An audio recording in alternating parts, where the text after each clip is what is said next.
Estamos en el domingo 13º del tiempo ordinario del ciclo B, en que nos acompaña el Evangelio de Marcos. La primera lectura está tomada del libro de la sabiduría, el inicio de este libro, un libro sapiencial como el de Job, es decir, que transmite el arte de vivir o elementos importantes para ubicarnos en lo que significa este arte de vivir. El nombre completo del libro es Libro de la Sabiduría de Salomón, porque el autor se lo atribuye a este rey. Era una práctica común en la antigüedad tomar algún nombre famoso para darle peso a la obra o a la propuesta, en este caso doctrinal, de quienes escribían este libro.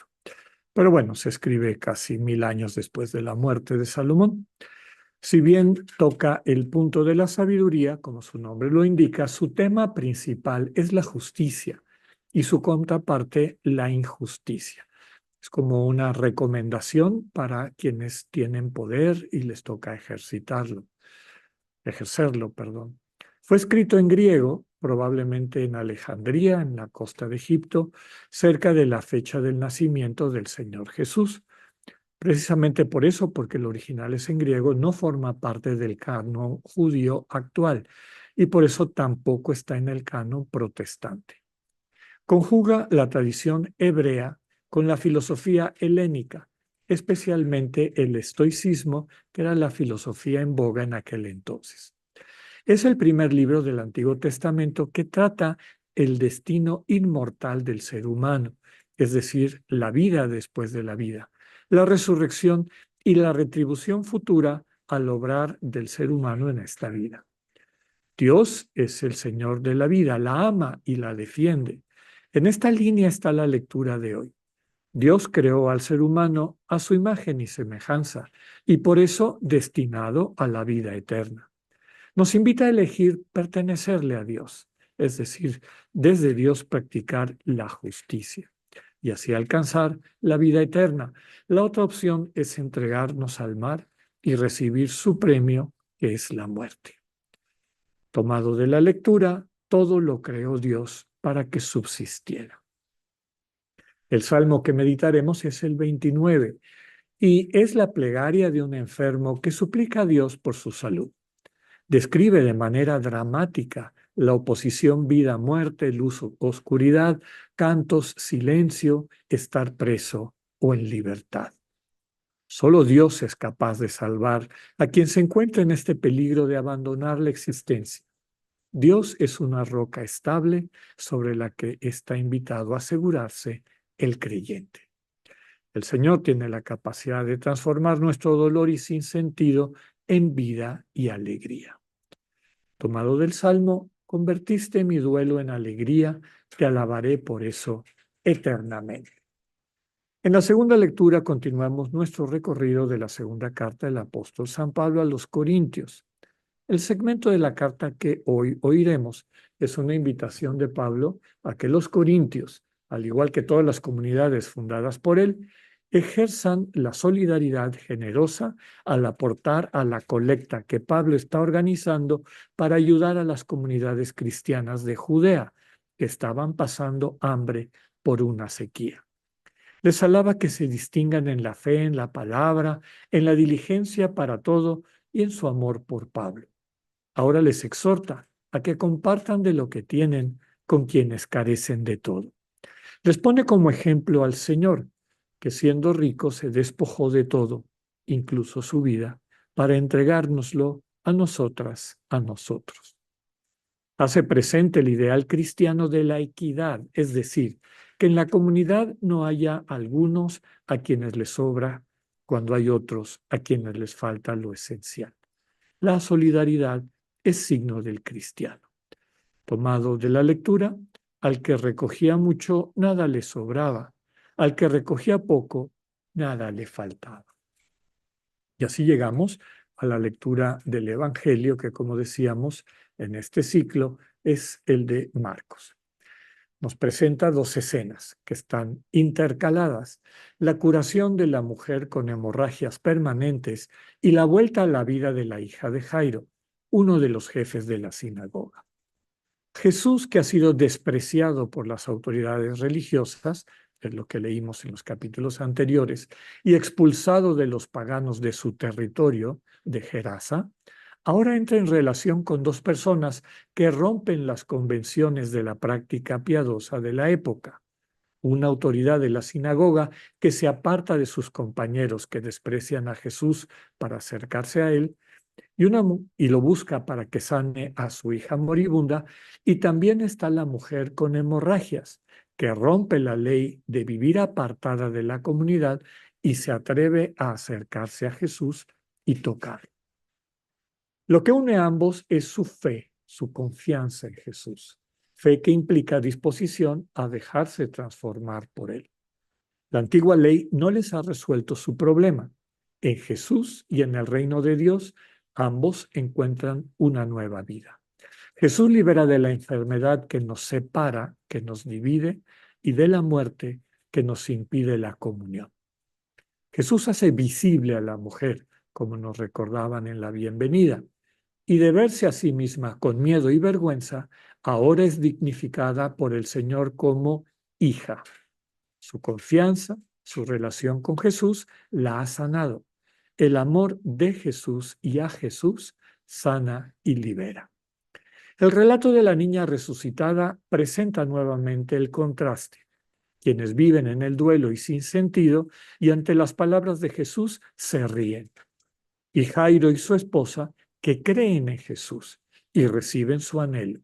Su hija vive. Marcos nos invita a tomar posición. Si creemos en Jesús, es decir, si confiamos porque lo amamos, encontraremos la vida. Si no, solo nos quedamos con prácticas rituales que en vez de llevarnos a la vida con mayúscula, nos alejan de ella. Ojalá que escuchemos del Señor la expresión Talita cum, que significa óyeme, niña, levántate.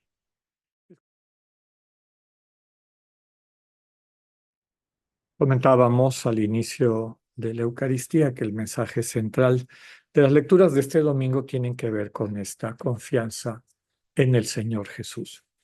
Realmente poner nuestras vidas en sus manos, de manera que Él, que conoce o nos conoce mejor de lo que nos conocemos nosotras y nosotros mismos, nos puede llevar, como me gusta decir, de la mano en este camino, en este itinerario de sanación y plenificación.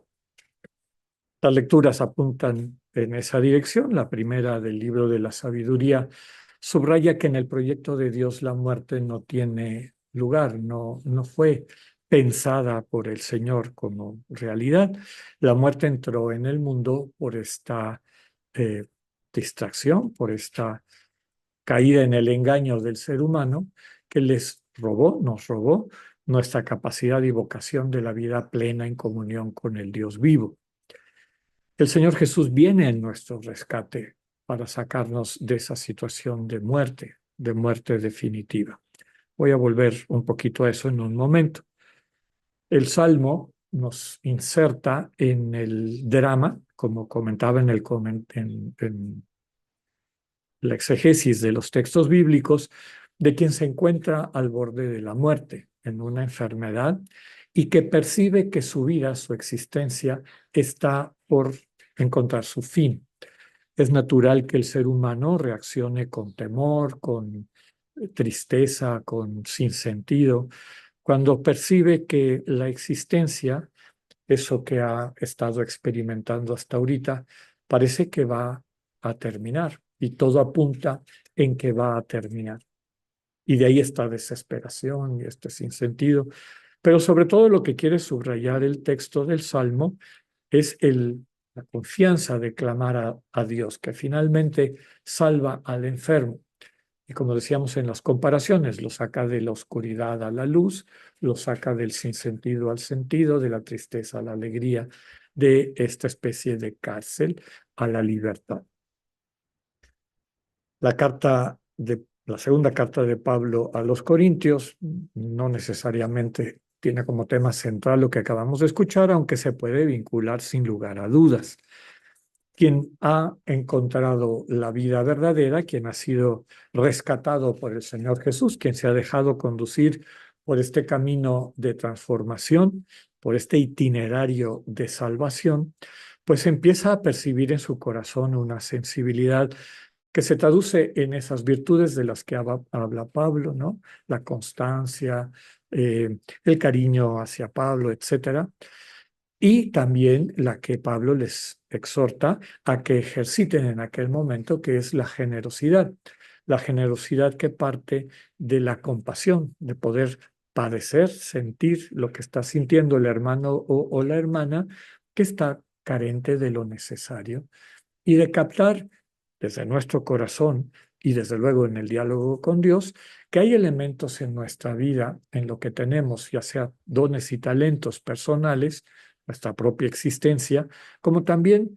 talentos, más bien bienes materiales con los cuales podemos tocar la vida de las personas a las que Dios nos invita o nos envía para remediar su situación. Y eso nos lleva al texto del Evangelio. Decíamos que el sentido es la confianza. Aquí hay dos personas que le tienen una profunda confianza al Señor Jesús, rompiendo los estándares de su entorno. El primero es Jairo, esta autoridad de la sinagoga, autoridades que se habían peleado con Jesús un poco antes en el Evangelio, lo habían criticado, etcétera. Pero en esta situación de búsqueda de vida para su hija, seguramente uno de los amores centrales de la vida de este buen padre de familia, de este jefe de la sinagoga, rompe con todos esos esquemas y con todas estas inercias que a lo mejor su entorno le imponían y va en búsqueda de Jesús, como dice el texto, se postra ante él y le pide que vaya a su casa, imponga sus manos sobre su hija y la salve. Entonces, es alguien que rompiendo, podemos decir, los esquemas de su entorno, las expectativas de su entorno, va en búsqueda de Jesús y se pone a su disposición. Esta acción o este gesto de la postración, el postrarse ante una persona que implica reconocerle su valía, eh, su dignidad, pues es lo que hace este hombre.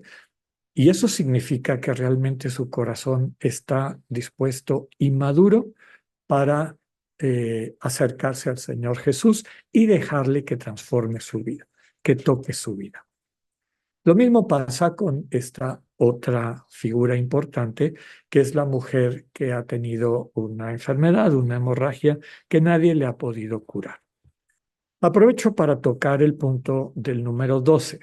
12 años ha estado enferma esta mujer, ya se gastó toda su plata, toda su fortuna, de nada le ha servido. 12 años también tiene la hija de Jairo. Ya hemos comentado en otras ocasiones que el pueblo judío tiene una sensibilidad muy importante para la numerología. No tiene ningún significado esotérico, ni es una especie de revelación de, digamos, un significado intrínseco de los números en sí mismos, sino es el significado que se le ha dado a lo largo de la tradición del pueblo de Israel. Digamos que es un lenguaje más. Como en nuestro lenguaje hay palabras para agua, para bueno, para cielo, para etcétera. En muchas culturas, entre las cuales estaba la cultura judía, los números expresaban significados. Ya hemos dicho que el número 7 para el pueblo judío es la perfección, lo que está completo, lo que ya se terminó para bien, ¿no? Pleno. El número 40, que implica purificación, de donde viene nuestra palabra cuarentena, etcétera. El número 12 para el pueblo de Israel implica madurez, la madurez. Recuerden ustedes que hasta el día de hoy es a los 12 años cuando los niños pueden ya participar plenamente como miembros de la comunidad de la sinagoga, y esto se simboliza con el ritual del Bar Mitzvah, para el cual se preparan como nuestros niños y niñas cristianas para su primera comunión. Entonces, el número 12 en ambos casos habla de madurez. La situación de la mujer, eh, esta situación de desesperación y hasta cierto punto también la situación de Jairo, que se han dado cuenta que su práctica antigua, en el caso de Jairo, pues la práctica propia de la sinagoga que no le ha resuelto su problema, esta manera de entender la religión y la relación con Dios. Y lo mismo en el caso de la mujer enferma de hemorragia, que ha tenido una relación con los que curan en su entorno, que cobran, empezando por ahí, por la curación, y no le ha llevado a nada. Pero ambos están maduros para acercarse a Jesús y dejarle que les transforme sus vidas. Por alguna razón, Marcos, que este es el relato más antiguo que después retoman Mateo y Lucas, a su manera y donde lo ponen en los evangelios, están entretejidos los dos relatos. Es una forma retórica, una forma de narrativa, que es un encargo, perdón, un relato, una escena, una historia que está subsumida en una historia más grande, es como un sándwich, ¿no? Hay dos partes de uno y en medio hay la otra. Pero el mensaje es el mismo. El mensaje tiene que ver con salud y tiene que ver con muerte y vida, que es lo que nos ha transmitido las lecturas anteriores. En Jesús encontramos la salud, como la mujer hemorroísa, esta mujer que tenía esta enfermedad que la aquejaba. Acercarnos a Jesús por encima de todo lo que nuestro entorno nos prohíbe, no nos prohíbe como en esa época desde una perspectiva, digamos, legal, social, pero sí como de las inercias, ¿no? Nos cuestiona nuestra confianza en el Señor. Nuestro entorno cree en las cosas del mundo, pone su confianza en las cosas del mundo, el poder, la plata, la ciencia, etcétera, etcétera. Algunas de estas cosas pueden dar remedios temporales, pero ninguna de ellas sana radicalmente. Solo la presencia y la relación con el Señor Jesús. El hecho, la acción, hablaban mucho en la antigüedad, en las devociones de hace algunos años, se le llamaban actos, ¿no? Acto de confianza, acto de abandono, acto que describía cuando nuestra conciencia, pues luego en soledad y silencio, en actitud de oración, se pone ante el Dios vivo, ante el Señor Jesús, y hace el acto, es decir, el compromiso, el movimiento, la concreción de confiar en Él, pero realmente de confiar en Él, no de darle una parte o de ver si realmente nos va a contestar, sino un abandono radical y total. Quien hace eso empieza un itinerario de sanación, un itinerario de transformación. Quien hace ese acto de confianza en el Señor Jesús también empieza un itinerario de resurrección. Es evidente que la vida de la que están hablando los evangelios y de la que está hablando también el libro de la sabiduría no es el bios, como hemos dicho muchas veces, porque el bios sabemos, y es parte de la realidad de la creación, tiene un fin, se acaba, se termina. Está hablando más bien de la Zoe, la vida definitiva. El problema es que la mayor parte de nosotros vivimos en esa situación de muerte, no tenemos acceso a la vida plena, a la Zoe, vivimos desterrados, desterradas del paraíso, vivimos en ese mundo de espinas, de horror, de etcétera, y como los que están, los participantes del duelo de la niña que desde su perspectiva ha muerto, pues así nos vivimos, ¿no? Cuando se termina el bios de alguien, pues nos desesperamos, o cuando ya estamos, digamos, a punto de cruzar esa puerta, quien no tiene la experiencia, quien no conoce el camino, quien no tiene la guía que le va a llevar a la vida plena, a la Zoe, pues se desespera, llora, hace todos estos visajes de los que habla el Evangelio. Pero quien ya tiene un itinerario recorrido con el Señor, ya desde esta vida, empieza a experimentar su invitación a encontrar la vida plena, a vivir desde la Zoe ya aquí.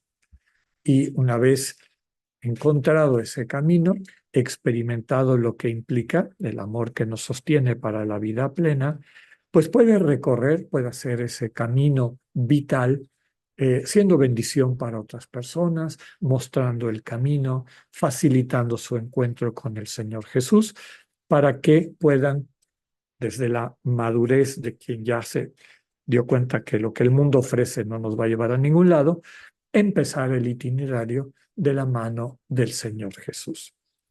Pidámosle al Señor esa gracia en este domingo, que podamos hacer ese ejercicio todos los días. Señor, confío en ti, te entrego tu vida, me abandono totalmente en tus manos. Y desde el silencio, escuchar y sentir cómo el Señor nos toma de la mano y nos muestra lo que nos toca caminar para ese día en concreto. Que así sea.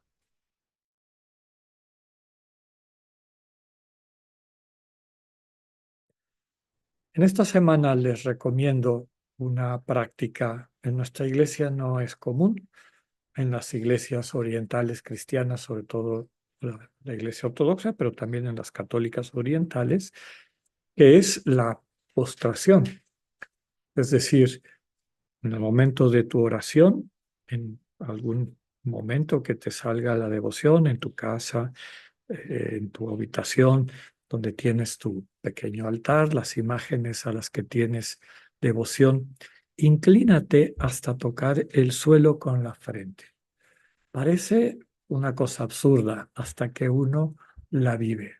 Realmente produce algo en el corazón. Nos hace recordar a estas dos personas, tanto a Jairo como a esta mujer enferma, que demostraron esa confianza absoluta con el Señor, así inclinándose profundamente ante Él. Cuando hagas ese ejercicio, que puede ser un instante, en ese momento entrégale tu vida y deja que el Señor te vaya sanando, sabiendo que la sanación que el Señor nos transmite es itinerario, es camino.